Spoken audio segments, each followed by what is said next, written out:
Let's have a little listen here to Peadar Tóibín from Aontú and speaking around the immigration question and around ethno-nationalism, right? And so for ethno-nationalism, what it is people putting their own people first, right? So a form of government, the way society is ran, should be ran according to the ethnic group on in that native land, right? Loosely, right? So Irish people should have absolute prestige and glory in their homeland above all other comers, right? If we want to steel man it or be bold about it, the idea that Irish people should absolutely have the self-respect and dignity to put themselves forward, put themselves first in a society where people from other countries come. They should absolutely stand up and hold the idea that Irish people are Irish people and no other people are Irish people because they're their own people, right? So that would be an ethno-nationalist perspective on things. And Peadar Tóibín wants to address this here, so we'll have a little listen to him and we'll have a couple of comments or whatever after it. Who is a pluralist Republican political party. The colour of a person's skin should have no more significance than the colour of their eyes. We believe that there are many types of Irish people, and we need to get to a situation where we tackle ethno-nationalism head-on in this country. It has no place in this country, and I don't believe it's representative of the majority of people in this country. Can I put you, when we come off air tonight, the social media, the keyboard warriors will have been at it. There'll be racism, there'll be bile, there'll be hate directed at various people here. Some of those keyboard warriors would have been quite complimentary of yourselves, the people who are perceived as being tougher on the immigration question. So don't you have a particular responsibility to call this out then? Well, we do call it out, and that's really, really important. It's really important for people to be able to, like, we live in a But there's nothing in your manifesto. No, but here, if it's a growing problem, surely it should be.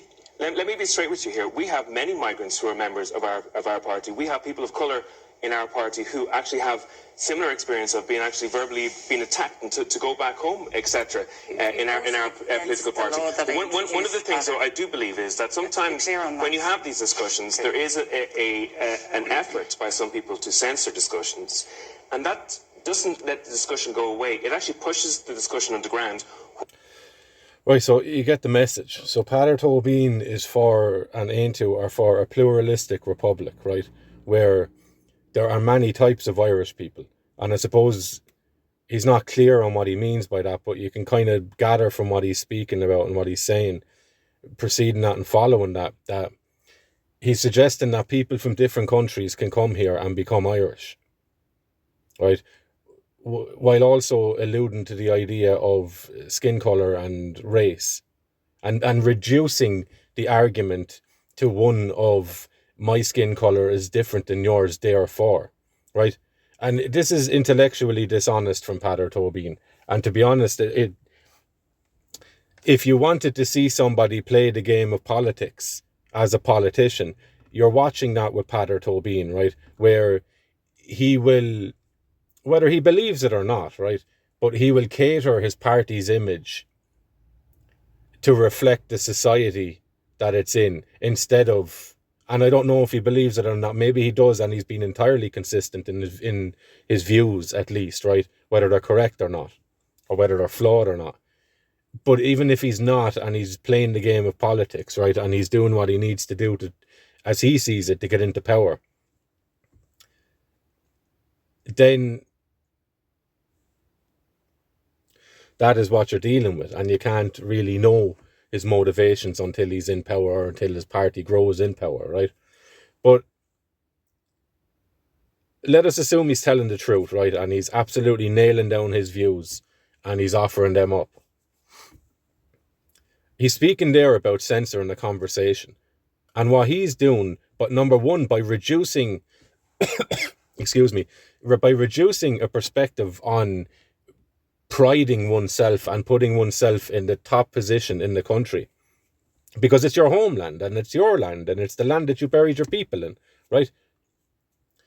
By reducing that to a conversation about your skin colour is different than mine and your eyes are different than mine, therefore, he is chopping off a legitimate question and a legitimate perspective and a historical perspective, right, that people have held for thousands of years, if not as long as man has existed, right?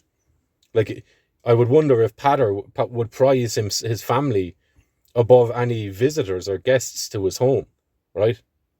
You would assume he does, right? The idea of ethno-nationalism is simply an extension of that principle. So while he might adopt that principle and limit it to the walls of his own home, he's still adopting the principle that who I consider to be my family and tribe get prestige in their home. There's many Irish people that believe that the Irish people are their family and tribe, and that the island of Ireland, the land of Ireland, is their family home, right? So he's been totally inconsistent here. His logic is out the window, assuming that he does actually hold that view, and he's not just playing the political game, right? And the second part of that is he, by reducing that question or by reducing that conversation and saying, just declaring without any rebuttal to it, that it has no place in society, what he does is strawman the argument, right? And then dismiss it because he's after reducing it to a superficial thing. He's censoring the conversation because he's refusing to give an honest perspective of what the conversation actually is and what the idea is, what the value system and structure is in that philosophy and in that worldview that many Irish people have in this country. So he's playing the part of the censor here by reducing and hand-waving away a legitimate perspective. So this is Peadar Tóibín and Aontú. If you like what you hear, you know what to do, and if you don't, you have a different choice to make, right?